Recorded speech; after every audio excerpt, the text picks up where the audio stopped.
un laissez-passer avait été fait. Les gens nous ont pris pour des voleurs, pour des menteurs. Nous avons dit que un billet d'avion avait été déjà émis. Ce monsieur, vous allez voir, était un fonctionnaire de l'ambassade de Côte d'Ivoire qui affirme effectivement, sûrement vous n'avez pas l'attendre, mais qui affirme pour ceux qui ont été là, qu'un laissez-passer avait déjà été fait. Parce que Babo Koné a manqué d'être enlevé. Et parce que les Ivoiriens ont été speed grâce à la lettre de Oxymore que je salue. N'eût été Oxymore, n'eût été le petit de Babo Koné que vous vilipendez, et je vous ai dit d'être indulgent, Babo Koné m'a confirmé à moi que ce jeune homme-là a crié de toutes ses codes vocales au secours. Et c'est grâce à sa manifestation que la patrouille de police est arrêtée.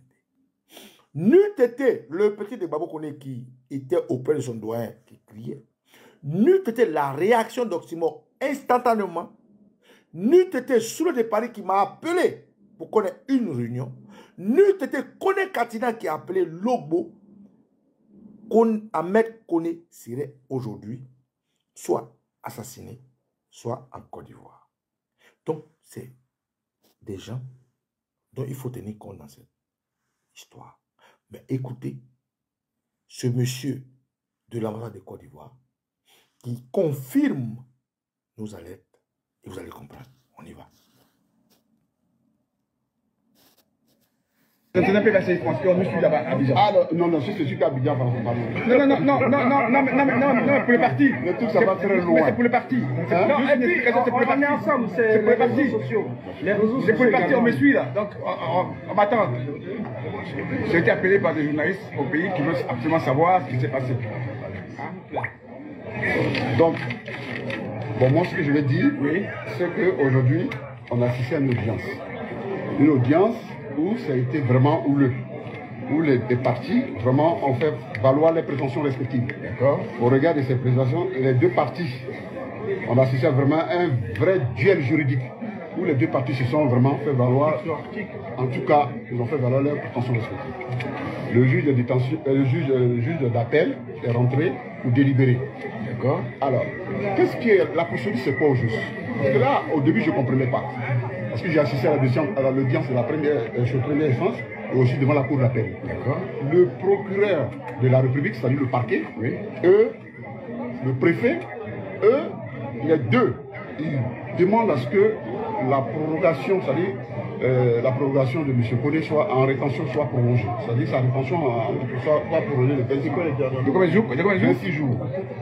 26 jours, voilà. C'est la procédure. Et le maximum qu'on peut faire là-bas, c'est combien? 26 jours. 26 jours, d'accord. Et pendant les 26 jours, oui, le préfet ne reste pas tranquille. Le préfet demande au consulat ivoirien, oui, de lui donner des documents pour que son ressortissant soit extradé. Non, pas, on ne peut pas parler d'expulsé dans son pays d'origine. Voilà. Malgré tout ce qu'il attend à voir, malgré... Non, attendez qu'il finisse. Ne donnez pas plusieurs versions. Ok.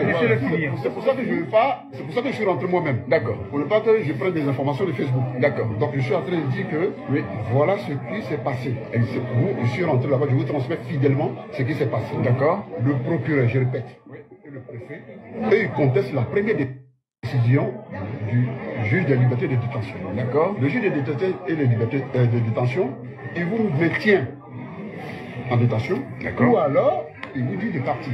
D'accord. Dans cette procédure, c'est que la juge de détention et de liberté, elle a dit que oui, l'assignation à résidence, elle a considéré que M. Koné présentait des garanties de représentation effective suffisantes. Ouais. Donc ça là, c'est bien. C'est-à-dire que M. Koné pouvait sortir. D'accord. Et puis préparer lui-même son départ. Voilà. Vu qu'il a 3 officiers qui sont à sa charge. Vers un pays de son choix. Voilà. Donc ce que je disais, si le consulat ivoirien, après les diligences qui seront effectuées par le préfet, si le consulat ivoirien ne dit rien, Après 26 jours, on retourne encore devant le juge de liberté de détention. Waouh, c'est pas si je le fais comprendre. Oui. Et celui encore qui va demander si M. Kodé doit rester en rétention ou pas. Vous voyez? Mais ici, là, devant comment on appelle la cour d'appel, la cour d'appel, s'il vous plaît, le juge a fait droit à la demande comment on appelle, du préfet et du procureur de prolonger la rétention de M. Kodé qui va durer 26 jours. Ça, c'est la première prolongation. La première prolongation, ça dure 26 jours. Oui. Voilà. Donc, dans le fond du dossier, voilà ce qu'on reprochait à M. Kodé. Voilà. Voilà. C'est ce que je peux dire parce que c'est tellement fatigué, je explique. Donc, il retourne au centre de rétention de Vincennes, là. Comment? Il retourne au centre de rétention de Vincennes. C'est ça. Vous savez que les 26 jours, on peut les doubler, les 26 jours là.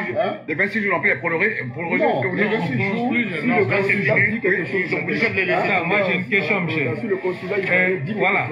Vous avez dit s'il ne dit rien, on va le ramener à un autre procès. Non, si le consulat, on constate.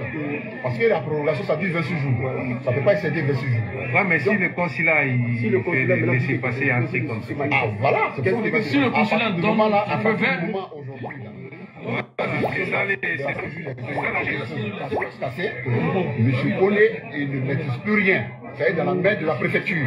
Wow. Qui entre la préfecture et le consulat. Voilà, c'est ça. Donc, quelle est la volonté du consulat? Il va absolument qu'il passe là-bas. Mais sa vie est menacée. Oui, mais sa vie est menacée. Il ne peut pas y aller. Il ne peut pas y aller, c'est pas possible.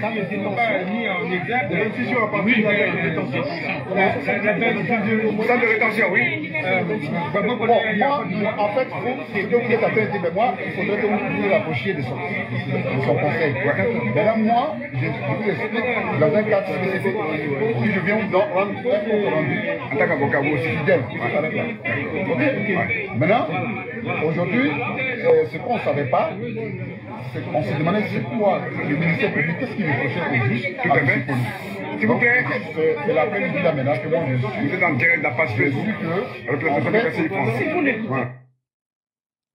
C'était le fait que eux, ils reprochaient à M. Pogné qu'il ne devait pas rester sur le territoire au regard de ces 3 OQTF qu'il a et qu'il ne doit pas rester sur le territoire. Donc, le fait que la juge de détention des libertés ait fait droit à sa demande et qu'il présentait les garanties nécessaires pour rester sur le territoire de façon provisoire après pour partir et il conteste ça. Donc, cette assignation-là n'est pas pareille avec l'assignation au pénal où on te met bracelet ou non. Ça, c'est différent. Voilà. Donc, ils veulent absolument qu'il quitte la France, c'est ça? Comment? Ils veulent absolument qu'il quitte la France, c'est ça? Oui, parce qu'il faut qu'on vous donne au PTF là, c'est pour quitter la France. Mais il peut aller au Mali, par exemple. Il peut aller au Mali.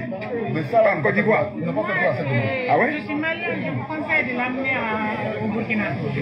Ils n'ont pas. Oui. Ils n'ont pas fait droit. Oui. Donc, en gros, c'est la fin, hein, je vous c'est la fin.